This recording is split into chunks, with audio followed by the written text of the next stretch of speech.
Assalamualaikum warahmatullahi wabarakatuh. Innal hamdalillah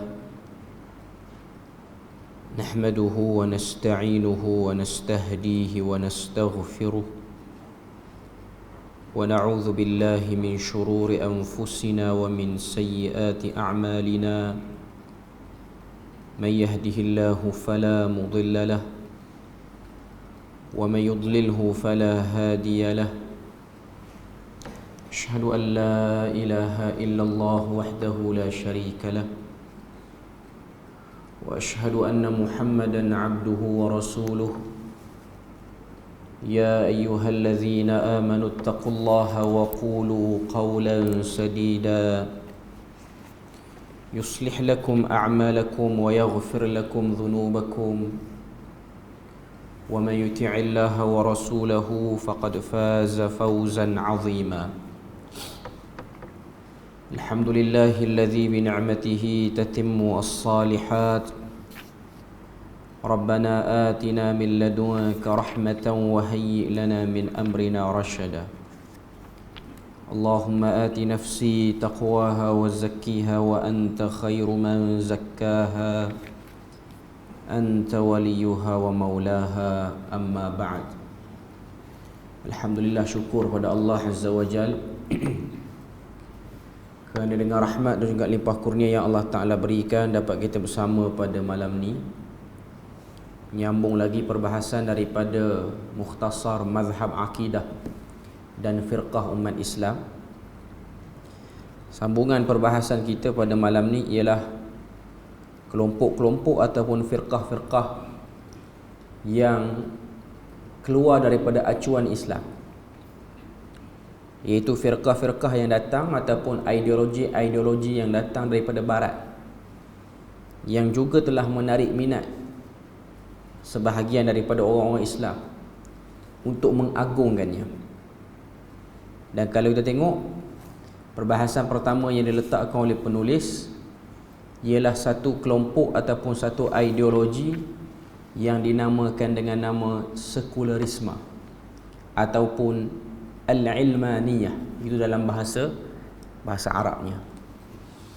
Dari segi istilah, perkataan sekularisme ataupun sekularisme ini berasal daripada bahasa Latin, bukan bahasa Inggeris, yang bererti sempadan di antara agama dan dunia, ataupun disebut dengan pemisahan agama dan dunia. Terjemahan dalam bahasa Arab disebut dengan ilmaniyah. Dalam bahasa Arab, perkataan ilmaniyah ni datang daripada perkataan ilmu.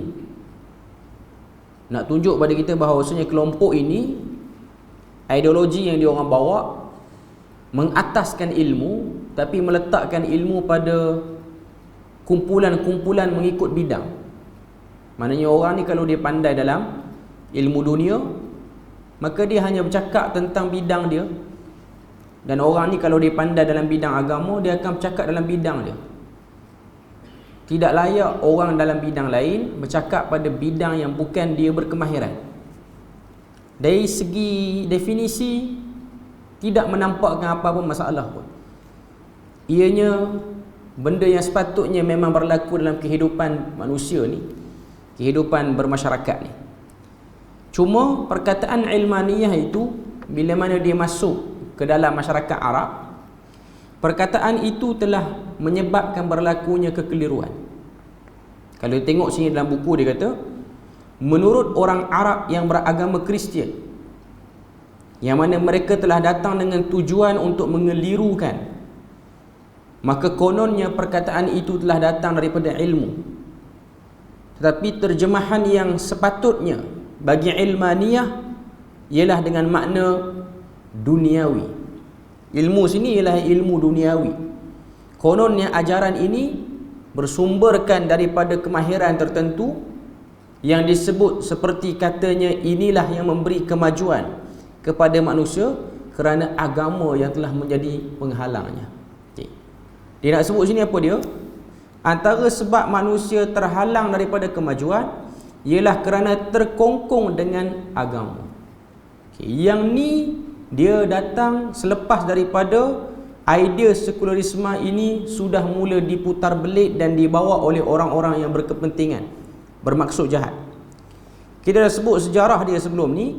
Antara sebab keluarnya benda ni ialah nak keluarnya bangsa Eropah daripada zaman gelap dia orang. Dia orang telah dikawal 100% oleh pihak tertentu, khususnya ahli agama, mengeksklusifkan beberapa perkara sehingga membuat sempadan-sempadan untuk orang Eropah ni jadi maju. Bahkan sebahagian orang Eropah yang sedar, dia tengok kemajuan kerajaan Islam di Andalus pada waktu itu, mereka ini akan dicop dalam kalangan orang Eropah sebagai orang-orang yang terpedaya dengan konspirasi Islam. Dia macam zaman kita ni lah. Bila mana ada satu isu, kita akan sebut isu ni ianya ialah konspirasi barat. Dulu waktu kemajuan kerajaan Islam di Andalus, ada je orang putih ataupun kita panggil Mak Saleh. Dia nakkan kemajuan, dia tengok dalam kalangan kerajaan Islam ni, dalam kalangan orang-orang yang duduk dalam kerajaan Islam ni ada kemajuan. Maka orang ni akan dituduh oleh kelompok dia sebagai terkena konspirasi Islam. Sama je lah. Yang ni kata ke kawan ni, yang ni pun kawan ni pun kata kawan ni. Sama je. Cuma zaman sekarang ni dia terbalik. Sebab zaman sekarang dasar westernization, pembaratan itu memang hakikatnya ada pada orang Islam.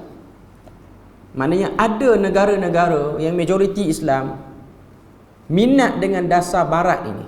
Pemimpin-pemimpin dia orang-orang kebanyakan minat kepada style, ikut kepada barat. Maknanya kemajuan itu dilihat pada orang-orang barat. Tambah pula pada waktu tu dia orang bawa idea imperialisme ke kawasan Asia Tenggara, membawa kepada benua India apa semua ni. Bila mana Eropah dan sekutu-sekutu dia orang, tak kira lah British ke Amerika Syarikat ke Portugal ke apa sajalah yang duduk di bawah kelompok Eropah ini, meluaskan projek jajah negara orang. Pada waktu tu kita tengok idea nampak orang barat ni hebat ataupun rasa nampak orang barat ni hebat sudah mulai ada, termasuklah dalam hati orang Islam pada waktu itu, termasuk juga dalam hati pemimpin-pemimpin Islam, dan dia tak hilang, dia kekal sampai sekarang, tak dinafikan. Memang ada sebahagian orang yang rasa hidup dia high class bila mana dia bawa pembaratan dalam hidup dia. Tapi kalau dia ikut budaya dia bersama dengan style orang-orang dia rasa dia terkebelakang. Okay.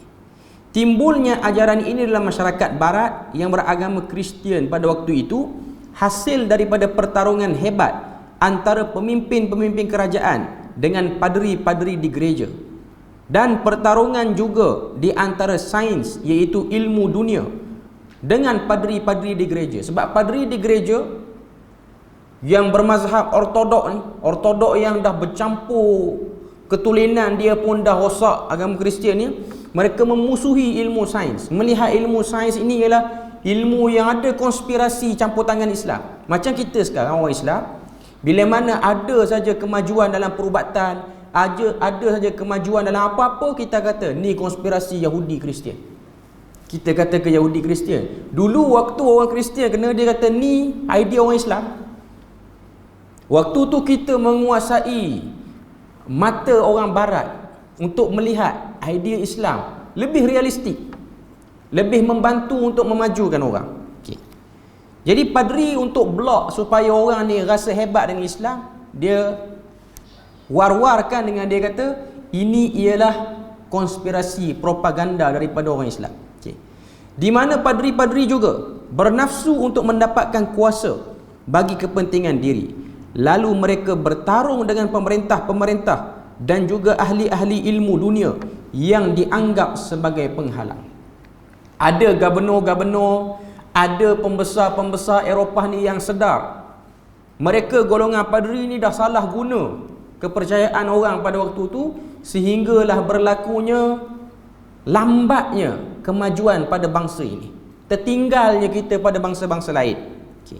Pertarungan berakhir dengan melahirkan satu fahaman yang membawa ajaran supaya berlakunya pemisahan antara agama dengan dunia.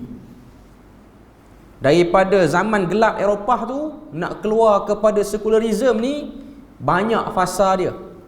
Kita dah sebut sebelum ni, sebelum keluar sekularisme ni, dia keluar dulu isu pergaduhan dalaman dalam Kristian, pertarungan dalaman dalam Kristian, iaitu antara mazhab Ortodok dan juga mazhab Protestan pada waktu itu. Jadi Kristian yang tradisionalis ni bertembung dengan Protestan yang dibawa oleh Martin Luther daripada Jerman pada waktu itu. Sehinggalah dia pergi lebih lagi. Orang tak nak dah berada dalam cengkaman agama.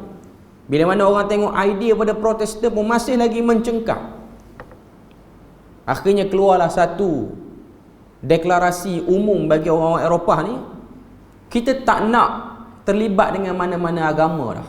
Nak maju tak boleh duduk dalam orang kata apa, kongkongan agama. Sebab apa jadi macam tu? Sebab bosan dengan orang agama yang terlalu banyak. Ini tak boleh, itu tak boleh. Ini bahaya, itu bahaya. Tapi bila mana tanya, apa justifikasi bahayanya benda tu? Apa sebab bahayanya benda? Tak apa, dengar je saya kata benda tu bahaya, cukup lah. Tak payah duk soal. Jadi orang barat Eropah ni dia tak suka jawapan tu. Dan penyakit ni kena juga pada orang Islam. Bila mana Islam berkembang, orang Islam makin ramai, yang Islam bukan hanya bangsa Arab, yang Islam juga bangsa-bangsa lain, masuk ke dataran tanah yang lain, masuk ke Asia apa semua, perangai yang sama berulang balik. Perangai itu asal ahli kitab yang jahat, berulang balik kepada para ulama di kalangan orang-orang Islam, melihat bila mana bertembung antara kepentingan yang dia nak dengan kebenaran, dia akan dahulukan kepentingan dia. Lalu yang menjadi mangsa ialah orang awam yang dihalang untuk memahami benda itu dengan baik. Dan bila mana dia orang ni dihalang untuk faham, dia orang akan jadi bosan dan akhirnya dia orang tak minat beragama. Ini benda dan sebab yang kita kena tahu. Dan ini masih lagi ada, belum berakhir. Sebab tu orang-orang yang tak nak beragama, jangan kita pandang dengan satu pandangan, mereka ni hati dia orang ni memang lalai, dia orang ni memang ahli maksiat, tak minat pada agama. Apa sebab yang menyebabkan dia orang pilih untuk duduk di position itu, kedudukan itu? Kadang-kadang ahli agama yang terlalu gersang dalam interaksi dia dengan manusia, duduk di kalangan orang-orang biasa, dia ada megah dia, menyebabkan orang biasa meluat tengok. Akhirnya orang tak minat dengan agama. Itu sebab-sebab yang perlu diperhatikan. Ataupun bila mana orang agama buat salah, tak boleh ditegur, tak boleh diambil tindakan apa-apa. Macam zaman gelap Eropah, orang-orang bawah sudah meluat. Jangan sampai orang bawah ni dia marah, akhirnya dia jauhkan diri daripada agama. Mungkin dia masuk neraka dengan sebab dia tak sembah Tuhan, tapi orang agama yang melarikan orang daripada minat dengan agama tu, dia double kena daripada kawan tu. Sebab tu Nabi sebut basyiru wala tunaffiru. Nak bawa agama ni, bawa dalam bentuk yang menggembirakan, jangan dalam bentuk yang orang lari. Yassiru wala tu'assiru, mudahkan, jangan payahkan. Itu konsep agama. Okay. Kemudian apa lagi yang dia sebut sini? Bila mana berlakunya kemuncak pemisahan agama dengan urusan dunia, kemudian ditumpukan kepada memisahkan agama dengan politik pula. Maknanya dalam urusan kenegaraan berlaku pemisahan juga pada isu ini. Tidak lagi ditimbulkan perkara ilmu duniawi sehingga dimasukkan dalam kitab Injil yang diubah dan ditokok tambah. Da' lillah lillahi wa ma liqaisar liqaisar. Da' lillah lillah wa ma liqaisar liqaisar. Itu ayat dalam Injil Arab lah. Maksud dia apa? Biarkan urusan agama Tuhan yang uruskan, dan biarkan urusan negara pemimpin yang uruskan. Ini ayat yang didakwa kata dalam Injil, tapi Injil yang sudah ditahrif ataupun sudah berlaku penyelewengan. Da' lillah lillah wa da' li qaisar qaisar. Qaisar tu maksud dia kekaisaran. Dalam bahasa Indonesia dia selalu guna perkataan ini, iaitu satu kerajaan, kekuatan. Okay. Ayat ni ditambahlah. Okay. Kemudian dia kata apa lagi sini? Ajaran ini ditimbulkan oleh orang-orang Yahudi pada awalnya. dan disusuli dengan satu pertubuhan yang dinamakan dengan nama Freemason. Ini yang disebut sini. Bagi mengisi revolusi Perancis pada tahun 1789 Masihi dan dikembangkan ke seluruh benua Eropah untuk menyekat pengaruh gereja ke atas pemerintahan dan urusan duniawi dalam kehidupan masyarakat. Gerakan Al-Masuniyah ni ataupun Freemason, Al-Masuniyah ni pun ada perbahasan dalam buku ni. Ianya memang satu pertubuhan yang wujud. Cuma nak kait semua benda yang berlaku atas dunia sebagai projek dia orang, yang tu kena tengok sejarah betul-betul. Saya bukan backup Freemason. Cuma saya nak kata orang kita ni ada je isu, dia kait dengan Freemason. Pemimpin keluar pandangan ataupun gagasan baru, ini idea Freemason. Belum apa-apa lagi. Gopoh. Ini nak kena clear dulu sejarah. Freemason wujud tak wujud? Wujud. Adakah Freemason yang mengkonspirasikan semua benda? Sebahagian besar mungkin dia orang buat. Tapi nak kait semua benda tanpa usul periksa, itu bukan cara orang Islam. Itu persis sama dengan cara orang-orang yang bermentaliti rendah dulu pada zaman awal nak naiknya Eropah daripada zaman gelap tu. Sehinggalah berlakunya revolusi di Perancis pada tahun 1789. Di antara tokoh-tokoh yang menghidupkan ajaran ini, maknanya dalam revolusi itu, dalam perjumpaan itu, yang diorang gagaskan ialah ideologi sekularisme ini. Di antara tokoh-tokoh yang menghidupkan ajaran ini ialah orang yang dinamakan dengan ahli falsafah atau ahli fikir, seperti Descartes nama dia, bukan Descartes, Descartes, itu nama orang. Kemudian Spinoza, ini antara nama-nama orang lah, yang mana mereka ini beragama Kristian. Dan juga yang ketiga yang diletakkan sini sebagai tokoh awal idea ni keluar, Rousseau. Nama dia macam mirip orang Rusia sikit. Dan lain-lain. Dan ajaran yang dikemukakan ialah dalam ideologi sekularisme ni, apa dia? 5 asas yang diletakkan. Yang pertama, di kalangan mereka menolak agama secara habis-habisan dan mengingkari wujudnya Tuhan. Dia macam komunis, tapi dia taklah sebrutal komunis. Tapi ini lebih kurang sama dia punya dasar dia. Tetapi ada juga di kalangan mereka orang yang beriman kepada Allah Ta'ala, beriktikad bahawa Allah Ta'ala itu tiada hubungan dengan urusan dunia. Tuhan ada, tapi urusan dunia ni tidak ada kaitan dengan Tuhan. Dia macam nak kata Qadariyah jugalah, nafikan. Ini semua tak ada kena-mengena dengan Tuhan. Dia ada, tapi dia tak ada kena-mengena. Yang kedua, kehidupan itu berasaskan kepada sains semata-mata dan berada di bawah kekuasaan akal dan kajian melalui percubaan dan juga pengalaman manusia yang terbatas. Segala benda atas dunia ni mesti dilogikkan dengan kajian. Tak ada kajian, kita kira tak logik, kita tolak benda tu. Ini idea secularism. Idea yang ketiga, mengadakan sekatan di antara ilmu rohani dan juga ilmu yang bersifat material. Maknanya dia buat pembezaan jurang yang sangat jelas. Benda-benda yang bersifat spiritual dia orang letak tepi. Benda-benda yang bersifat materialistik ni dia orang asingkan. Dan menganggap nilai-nilai kerohanian itu antara sebab terbantuknya manusia untuk maju. Bahkan memberi kesan tidak baik kepada urusan dunia. Waktu ni idea yang dia orang nak bawa ialah idea materialistik. Petanda orang tu maju, bangunan dia hebat pada orang lain.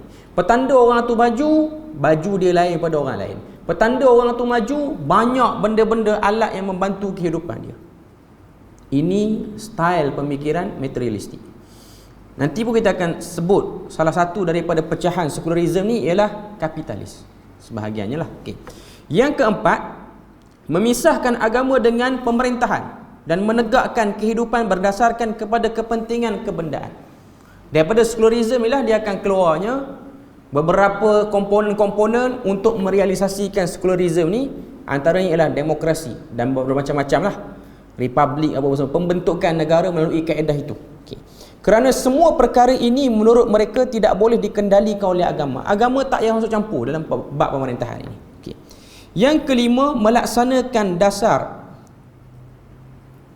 pragmatism, iaitu mengikut keadaan keperluan semasa.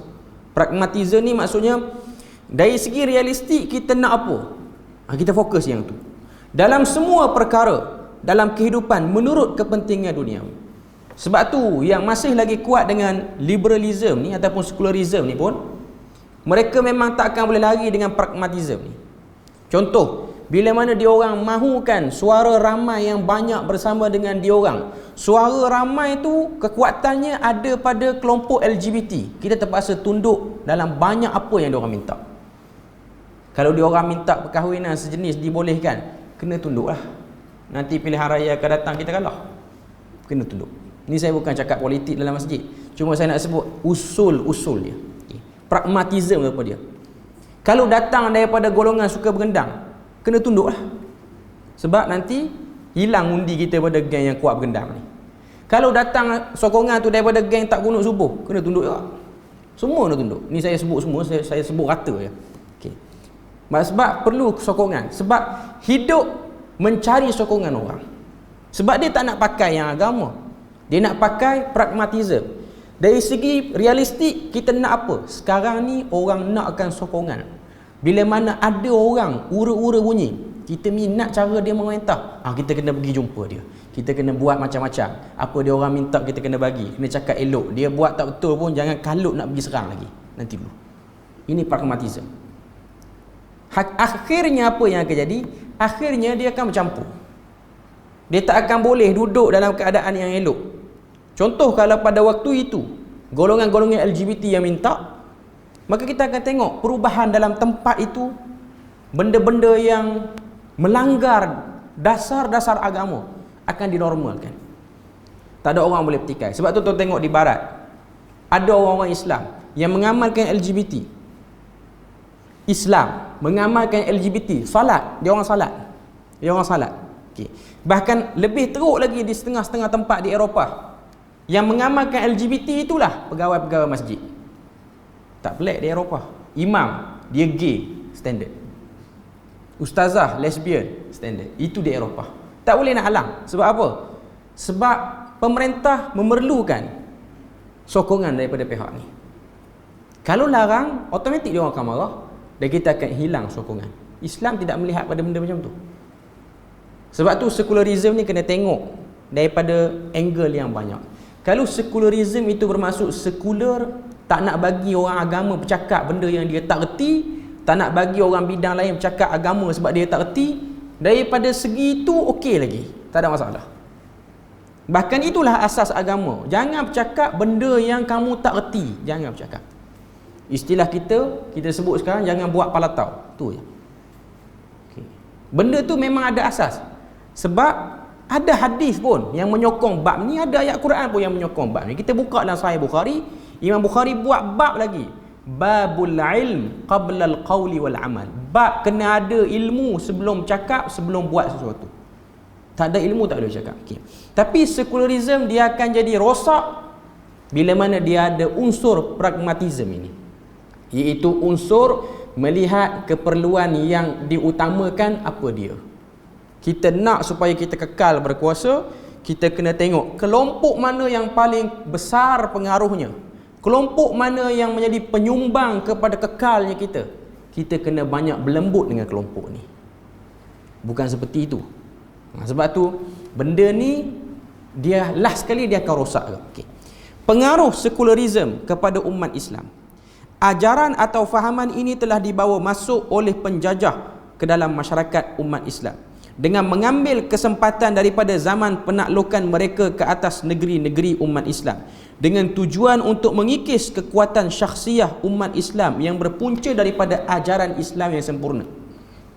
Sebenarnya kalau kita tengok, Barat telah melihat dari segi rentas umat Islam apa sebab utama yang boleh meruntuhkan kesepaduan orang Islam. Asalnya orang Islam ni dia bersama. Sebab dalam agama Islam kita dilarang untuk adanya dasar-dasar yang disebut sebagai dasar unsuriyah. Unsuriyah ni maksud dia apa? Rasa resis bangsa tertentu. Islam buang benda tu. Nabi buang benda tu. Nabi cukup tak suka bila mana sahabat dia ada gaya macam ni orang kulit hitam, ni Habsyi, ni Arab. Nabi tak suka. Sebab tu khutbah Hajjatul Wada' Nabi sebut la fadlu arabiyyin ala a'jamiyyin. Tidak ada lebihnya Arab di atas A'jam, wala a'jamiyyin ala arabi. Tidak ada lebihnya A'jam ke atas Arab. Tidak ada lebihnya orang kulit putih di atas orang kulit hitam. Tidak ada lebihnya orang kulit merah di atas kulit yang lain-lain. Nabi buang, unsur ini dibuang. Okay. Mereka golongan-golongan ni lah, dia orang tengok dalam sejarah orang Islam ni, ada tak cerita orang Islam pernah kalah? Cari punya cari, ada. Iaitu perang Uhud, kita pernah kalah. Okay. Apa sebab orang Islam kalah dalam perang Uhud? Tengok harta rampasan perang yang duduk dekat tengah-tengah medan perang. Tak sabar nak kutip ghanimah tu, terlupa arahan Nabi turun daripada bukit pemanah tu, turun ke bawah. Okay. Jadi selit sikit dalam sekularisme ni unsur materialistik. Selit sikit. Okay. Jadi pada waktu ini berlakulah pemecahan dalam kalangan orang Islam. Muslim di Malaysia rasa hebat berbanding Muslim di Indonesia. Muslim di Brunei rasa lebih hebat berbanding Muslim di Malaysia dan juga di Indonesia, sebab duit dia lagi mahal daripada kita. Dibezakan kerana nilaian mata wang.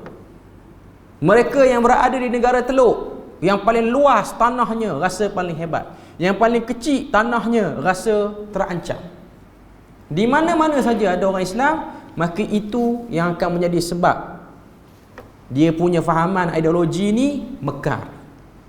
Ada rasa tak boleh terima kalau datang orang lain. Tuan-tuan tengok bila mana berlaku revolusi Syria tahun 2012, keadaan tak aman di Syria ni menyebabkan ramai orang-orang Syria berhijrah ke negara jiran. Antara negara jiran dia ialah Lebanon, Turki dan juga Jordan. Palestin memang keadaan tak selamat juga pada waktu tu. Okay. Saya tengok di Turki tak nampak sebab saya tak duduk situ. Okay. Yang saya nampak dengan mata kepala ialah di Jordan. Tuan-tuan tengok, tuan-tuan ambil seorang orang Jordan dengan seorang orang Syria, tak ada beza, sama je. Macam ambil seorang orang Malaysia dengan orang Indonesia, muka lebih kurang. Sebab kita daripada rumpun yang sama, dia orang pun daripada rumpun yang sama. Okay. Tapi bila mana negara jiran yang hakikatnya bersaudara, Syria itu, dia orang susah masuk ke Jordan, orang Jordan jadi sombong. Asalnya Jordan ni bukanlah tabiat orang dia macam tu. Okay, tapi dia jadi sombong. Dia orang yang ada rumah sewa yang banyak ni berkira nak bagi orang Syria sewa, sebab tahu orang yang jadi pelarian ni duit tak ada. Aset dia orang dibekukan. Sehinggalah kerajaan Arab Saudi pada waktu itu, waktu tu Malik Abdullah, bukan lagi Malik Salman, bukan lagi King Salman sekarang, Raja Abdullah sebelum ni, dia buat satu pengumuman bantuan besar-besaran untuk pelarian Syria di Jordan. Mana-mana orang Syria yang menyewa rumah di Jordan, separuh harga rumah tu akan ditanggung oleh kerajaan Saudi. Apa orang Jordan buat? Double duit sewa tu. Jadi naik sekali lagi. Sama juga, penat orang Syria. Akhirnya dia jadi problem sekolah-sekolah kerajaan. Sebab Raja Jordan ni keturunan Bani Hashim, keturunan Nabi lah hakikatnya. Okay. Sekolah kerajaan dipenuhi oleh pelarian-pelarian ini, tapi diorang tak boleh bayar yuran. Akhirnya disekat. Sekolah ni khusus untuk orang Jordan saja. Tidak ada orang kata apa orang Syria boleh masuk. Siapa yang ambil peluang? Yang ambil peluang Kristian. Ni saya tengok dengan mata kepala sendiri. Tempat saya duduk tu Mafraq nama dia. Mafraq ni ialah salah satu pekan lah dalam Jordan. Nak kata bandar tak bandar sangat, dia pekan. Okay. Di Mafraq ni ada sebahagiannya ialah kata apa, ada sebahagiannya ialah orang yang agama Kristian, orang yang beragama Kristian.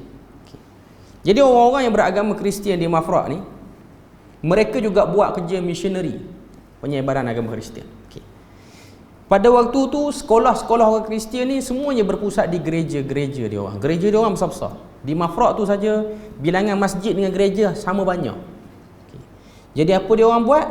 Dia orang welcome pelarian Syria untuk belajar sekolah di dalam gereja Kristian free of charge, tidak ada apa-apa yuran. Boleh belajar. Kesan dia apa tuan-tuan? Kesan dia lebih 70% pelarian Syria tanassar jadi Kristian. Dia orang convert jadi Kristian. Itu orang Jordan nak kena jawab. Nak kena jawab banyak. Okay. Maknanya itu benda yang kita boleh tengok. Kesombongan bangsa. Kesombongan bangsa. Ramai jadi Kristian. Sebahagiannya lari ke negara lain. Di Turki mungkin agak baik dia punya layanan. Di Lubnan sama macam Jordan juga. Agak tambah pula dengan Lubnan ni tak ramai. Dia punya populasi Islam dengan Kristian sama banyak. Dan pengamalan Islam di Lubnan pun taklah orang kata apa terlalu baik sangat. Dasar westernize dia orang pun kuat. Pemimpin dia orang pun banyak masalah, banyak cerita lah dalam politik Lubnan ni. Okay. Jadi dia orang masuk pun dia orang tak dapat kedudukan yang baik dan layanan yang elok. Okay. Cuma saya nak kata hanya datang daripada sikap aku negara ni, dia negara lain. Jadi rasa lekeh kalau kita tengok orang tu dapat kemudahan banyak. Dapat kemudahan banyak, benda tak boleh. Sebab orang Jordan ni dia macam tak boleh nak terima kalau orang luar sebagai pelarian duduk di negara dia. Sebab dia orang dah pernah tengok waktu Palestin problem, orang Palestin datang Jordan. Waktu perang Iraq, Saddam Hussein jatuh, pun orang Iraq datang ke Jordan. Okey. Sekarang ni Syria pula nak masuk ke Jordan. Jadi dia orang rasa macam tak suka benda tu. Dia orang rasa tanah dia orang tu makin sempit. Sebab Jordan ni tak besar sangat. Jordan ni gabung Kedah dengan Perlis. Itulah negara Jordan. Tak besar sangat pun. Ataupun kecil lagi. Dan penduduk dia pun tak ramai. Al-Muwatinin lebih kurang dalam 3 juta lebih. Tak sampai 4 juta. Kambing 4 juta lebih. Kambing lagi banyak. Bibi dan kambing lagi banyak di Jordan berbanding orangnya. Okay. Cuma nak katanya itu ialah orang kata apa realiti yang berlaku. Unsuriyah. Dasar unsuriyah. Okay. Dan manusia pun tengok orang macam tu lah. Tengok orang macam tu. Dan ini ialah masalah. Kita pun kadang-kadang ada tengok orang daripada Pakistan, daripada Bangladesh yang datang kerja, kita rasa dia lekeh. Hatta kalau dia orang besar di negara dia pun kita tak rasa macam alah orang besar duit murah. Apalah sangat. Tapi kadang-kadang dia orang kaya lebih daripada kita pun. Dan benda ni jadi problem bila mana ada pihak yang menajamkan lagi orang kata apa sentimen ini. Sebab tu kalau tuan-tuan tengok kerajaan Arab Saudi dia pernah keluarkan kenyataan yang boleh apply kerja sebagai tukang cuci di Masjidil Haram ni di Asia Tenggara berapa negara? Satu je, Indonesia. Indonesia boleh apply nak jadi tukang cuci. Indonesia dengan Filipina boleh. Malaysia, Brunei, Singapura tak boleh. Tuan-tuan pernah tengok cleaner Masjidil Haram orang Malaysia? Tak ada. Orang Malaysia yang bagi duit kat cleaner tu. Di mata orang Saudi kita kaya walaupun kita tak ada duit. Okay. Brunei lagi kaya lah bagi dia orang. Okay. Cuma nak katanya dia ada sikap macam tu. Dia ada perangai macam tu. Yang nayanya orang Malaysia tak ada duit pergi buat umrah sebab di mata orang Saudi orang Malaysia semua ada duit. Dalam tak ada duit pun bolehlah pergi umrah. Okay. Tapi dalam keadaan yang jimat lah. Saya tahu sebab saya pun terlibat dalam bawa orang pergi umrah apa semua ni. Ada jemaah-jemaah kita yang ada duit. Okay. Yang tak ada duit, yang dah simpan 5, 6 tahun, 10 tahun, tambah pula dengan harga naik sekarang. Sampai sana tu dia dah 2 bagasi. 1 bagasi makanan dengan Maggi, dengan kuah pecah semua cukup. Sebab tak nak beli apa dah kat sana. Okay. Memang tak ada duit. Yang datang tak bawa bagasi apa, semua beli sana pun ada. Ni saya pernah jumpa spesies orang-orang Malaysia yang pergi buat umrah macam-macam. Yang kaya betul. Bawa clutch bag je. Satu apa bagasi pun tak bawa. Saya tanya haji tak bawa apa? Tak ada. Semua beli sana. Dia siap boleh kata dekat saya yang jadi mutawif, saya nak habiskan 70,000 di sana. Oh. Cara dia cakap tu megah. Memang banyak duit pun. Semua dia beli sana. Beg dia lagi banyak daripada orang susah yang bawa dengan makanan penuh tadi. Bila mana balik semula ke Malaysia. Okay. Sebab tu ada pandangan orang sana ingat orang Malaysia banyak duit lah.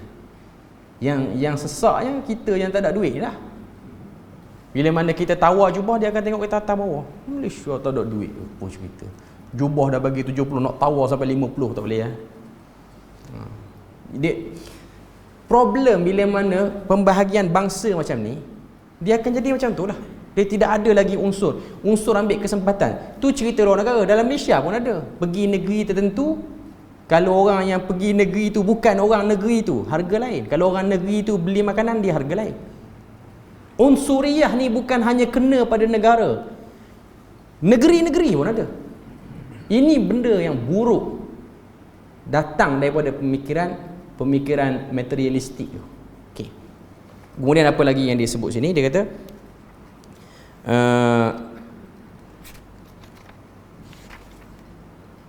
memisahkan Islam dengan politik, dengan da'ayah politik itu kotor, sedangkan Islam itu bersih, sebersih-bersihnya. Politik mereka lah yang kotor dan politik Islam itu bersih.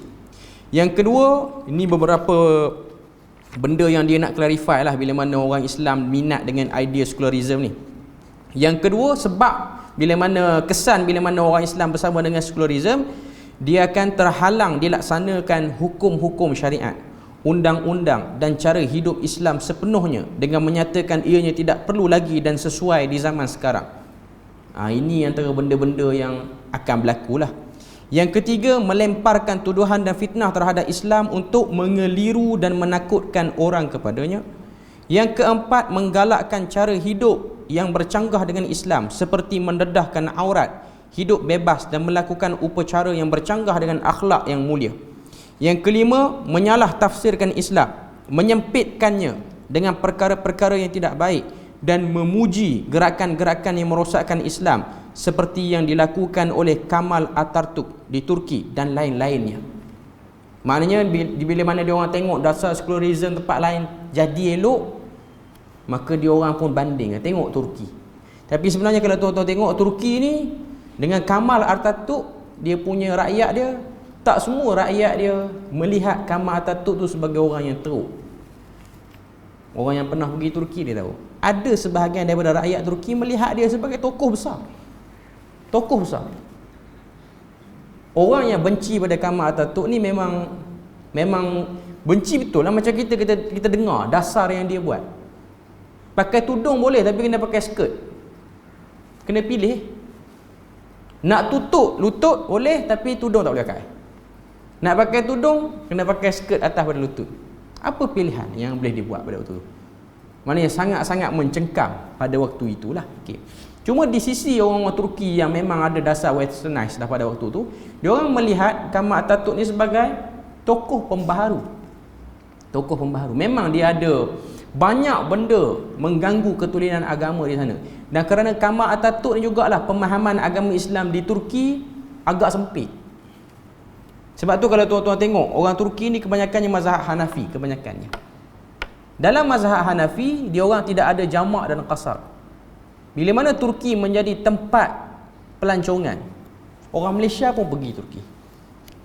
Dulu Blue Mosque tak dibuka sebagai masjid. Dulu bila mana datang Erdogan, dia buka balik. Dia jadikan tempat tu sebagai masjid, boleh salat. Okay. Jadi orang-orang yang melancong, inilah tempat pelancongan, pergi salat. Okay. Pakcik-pakcik tua yang dah lama duduk sebagai rakyat Turki, tak keluar mana-mana.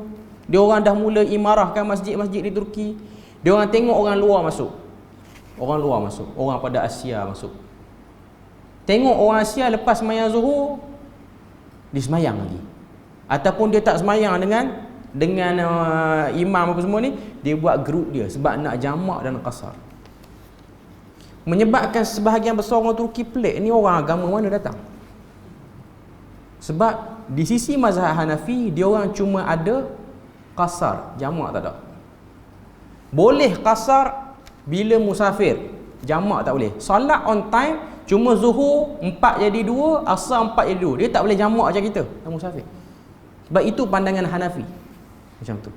Dan bukan semua perjalanan boleh jamak dan qasar. Pergi umrah dengan haji je boleh. Pergi lain tak boleh.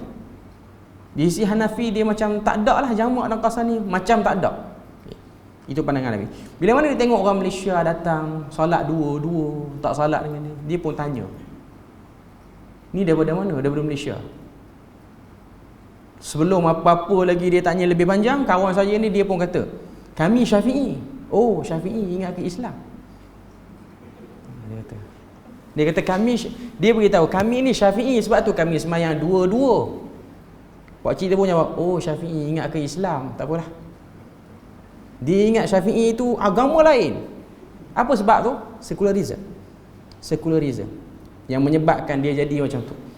Dia tak terdedah dengan khilaf. Kita masyarakat Melayu ni tak terdedah dengan khilaf juga, tapi kita taklah sangka orang tu agama lain. Tapi di Turki dia sangka agama lain. Sebab tu di Turki peringkat awal Erdogan naik ni bukan mudah untuk buat Islamisasi. Sebab tu antara kepandaian Erdogan ni, dia tidak gopoh. Kesilapan Dr. Mursi waktu dia naik sebagai Presiden Mesir ni, Islamisasi tu jelas sangat. Sebab orang Mesir ni dia tak bersedia lagi nak terima Islamisasi secara keseluruhannya. Termasuklah orang-orang kanan, jabatan-jabatan kerajaan, dia tak bersedia lagi. Sebab tu kalau kita baca cerita Dr. Mursi, dia ada tulis hari pertama dia masuk dalam rumah presiden di Kahirah, dia tanya pembantu tu, penjaga tu, kiblat kat mana nak sembahyang. Pembantu ni dah jadi pembantu kepada rumah rumah presiden ni zaman Husni Mubarak, bahkan lebih awal lagi tu lagi. Tanya pakat kalut, mana kiblat? Tak tahu kiblat belah mana. Rupa-rupanya tak pernah semayang pun sepanjang duk jaga tempat tu. Tak ada pun arah kiblat, tak tahu. Lepas Mursi naik baru tahu nak semayang kan. Maknanya sampai tahap tu dia punya keadaan pada waktu itu. Cuma orang Mesir ni dia kalut lah sikit. Sebab tu kalau tengok antara sebab kejatuhan dia, tak sampai maklumat yang clear kepada orang Mesir. Sebab orang Mesir ni ramai di kalangan mereka ni tahap pendidikan terlalu cetek penduduk dia. Bila mana Dr. Mursi kata kita akan buat Mesir ni menjadi bandar yang bersih. Orang pernah pergi Mesir, orang akan tahu Mesir ni bersih tak ke mana kan. Mesir ni India version Muslim ya. India. Kalau tuan-tuan pergi India, New Delhi, itu Hindu punya kekotoran. Okay. Tapi pergi ke Mesir, dia version Muslim. Kotor lah. Kalau orang kencing tu, nipih lah orang kencing. Orang berak pun ada. Kencing tu biasa. Di Jordan ni kencing tu pun orang tengok lain macam lah. Ada orang buat. Tapi di Mesir orang berak. Perempuan pula tu yang duk buat.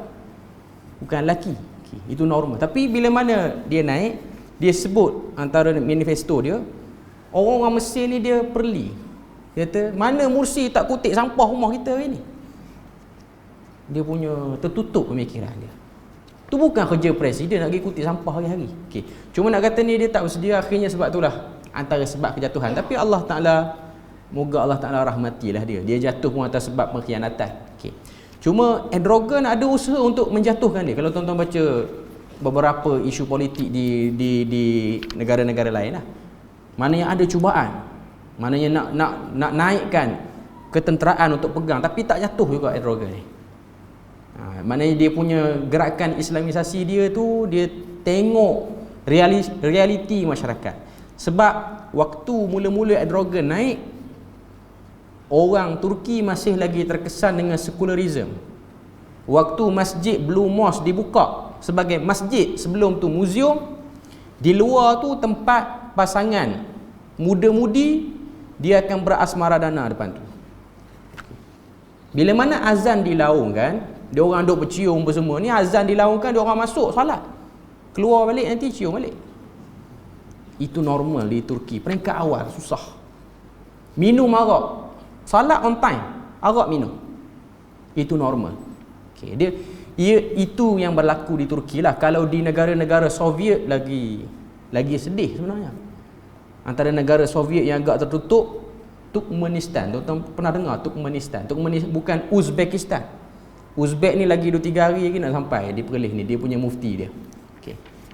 Turkmen ni dia sangat tertutup. Saya ingat dulu ada satu syarikat oil and gas di Terengganu buat projek dengan negara Turkmenistan. Negara Turkmen ni Dia diperintah oleh satu orang yang dikenali dengan nama Tu'man-Bashi, bapa kepada orang-orang Tu'man. Dia Central Asia. Negara dia banyak hasil minyak. Dia ada white city, bandar yang putih, semua pakai marmar bangunan warna putih. Dan Tu'man-Bashi ni saya tak ingat nama betul dia. Cuma dia gelar diri dia Tu'man-Bashi dan dia telah tarafkan diri dia sebagai presiden Turkmenistan selama-lama. Lagi tak mati lagi itulah dia. Itu Tu'man-Bashi. Dia ada satu masjid di tengah bandar Tu'man-Bashi ni, Ashgabat ni. Ashgabat dia punya ibu negara dia. Masjid itu costing nak siap masjid itu 1 bilion, lagi besar daripada masjid Sheikh Zayed di UAE, Abu Dhabi tu. Sheikh Zayed tu pun dah banyak dah duit belanja. 1 bilion dengan kubah disadur dengan emas. Tapi hanya buka pada hari Jumaat sahaja. Hari lain tak buka. Kita bagi laluan azan dulu. Okey, tadi saya ada sebut sikit beberapa contoh bila mana berlakunya minatnya orang Islam kepada secularism. Tadi kita sebut tentang Turkmenistan. Turkmenistan ni dia negara yang dijajah oleh Soviet Union. Jadi dia punya kecenderungan tu kepada komunis sebenarnya. Okay. Cuma semua ideologi ni, komunisme ke, kapitalis ke, dia akan ada persamaan pada isu pengasingan antara agama dan segala benda. Macam tuan-tuan tengok di Ashgabat. Ashgabat ni ibu negara Turkmenistan. Tu'man-Bashi Mosque, masjid tu nama, dibuat dengan kos 1 bilion USD, bukan bilion Malaysia ringgit, USD. Masjid yang indah tapi sunyi, sebab hanya dibuka pada hari Jumaat sahaja. Dan memang menjadi kebiasaan orang-orang di sana, lelaki, mereka hanya semayang hari Jumaat sahaja. Yang ni yang saya dengar daripada orang-orang Malaysia yang dihantar bekerja di sana untuk menjayakan projek oil and gas dia orang. Dia orang ambil kepakaran Malaysia. Jadi dia orang macam pelik. Kenapa orang Malaysia ni rajin sangat semayang tiap-tiap hari? Bos dia orang hanya semayang Jumaat sekali dah. Dan minum arak tu benda normal lah bagi dia orang. Dia orang tak boleh buang. Tapi nama Arab, nama Islam, nama tu menunjukkan orang Islam lah. Okay. Bila mana tanya, dia orang mengaku dia orang Islam. Dia orang tak kata dia orang Islam, bukan Islam. Dia orang tak sembunyi. Cuma nak katanya dasar itu, dia mencengkam dalam tempoh yang agak lama. Itu antara keburukannya lah. Nak buang tu susah. Jadi pendekatan yang digunakan oleh Erdogan untuk melakukan Islamisasi di Turki ni, dia bertahap. Dia ambil masa sikit. Dia kata apa, tak gopoh lah. Tak gopoh. Dia berlaku, tapi nak bagi komplit betul, nak bagi semua orang Turki faham agama, semua orang Turki tahu keluasan Islam, dia ambil masa lah benda macam ni. Tambah pula Turki ni memang kuat dengan aliran Sufi. Sebab tu kalau tuan-tuan tengok yang menari pusing pakai gaun tu, itu syiar bagi Turki.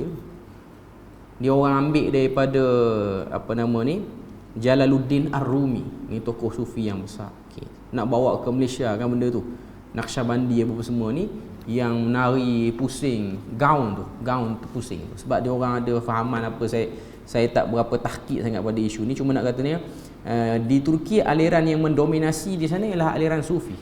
Banyak tarekat-tarekat, kubur-kubur, tokoh-tokoh memang dimuliakan, termasuklah kubur sahabat. Kalau kita tengok ada di Istanbul ni. Kita boleh tengoklah dalam sejarah atau apa semua, ada sahabat yang pergi dan dikebumikan di sana. Abu Ayyub Al-Ansari itu ditanam di sana. Dia ni sahabat Nabi yang beri rumah waktu Nabi mula-mula sampai Madinah. Abu Ayyub Al-Ansari memang kubur dia di Istanbul. Kubur dia di Istanbul. Dan orang Turki dia bukan Arab, dia bangsa Turki. Dalam kitab-kitab dulu pun disebut dengan Al-Atrak. Bangsa Turki lah, memang dia orang dipanggil dengan Atrak. Cuma orang Turki yang tua-tua, yang lama-lama, dia orang boleh berbahasa Arab. Yang muda-muda dia orang tak boleh lah. Dia macam mana-mana bangsa lah. Dia dah meninggalkan kebiasaan percakapan. Sebab tu kalau tengok orang Turki, dia bertatu lelaki dia Muslim tapi dia ada tatu. Sebab benda tu normal. Semayang pakai seluar pendek, itu memang Itu memang kebiasaan dia orang. Dan dia orang tak rasa benda tu sedang membuka aurat. Itu memang kebiasaan dia. Cuma dasar sekularisme memang masih lagi ada, tak dapat dibuang. Nanti kita akan tengok gerakan sekularisme yang pertama sekali masuk dan dapat tempat yang luas. Dalam buku ni dia ada sebut negara mana yang first sekali memasukkan undang-undang Perancis ke dalam undang-undang tubuh negara dia. Itu kita bahas akan datang. Jadi kita berpada situ je untuk malam ni. Moga Allah Taala beri rahmat dan berkat. Subhanakallahumma wa bihamdik asyhadu an la ilaha illa anta wa astaghfiruka wa atubu ilaik. Wassalamualaikum warahmatullahi wabarakatuh.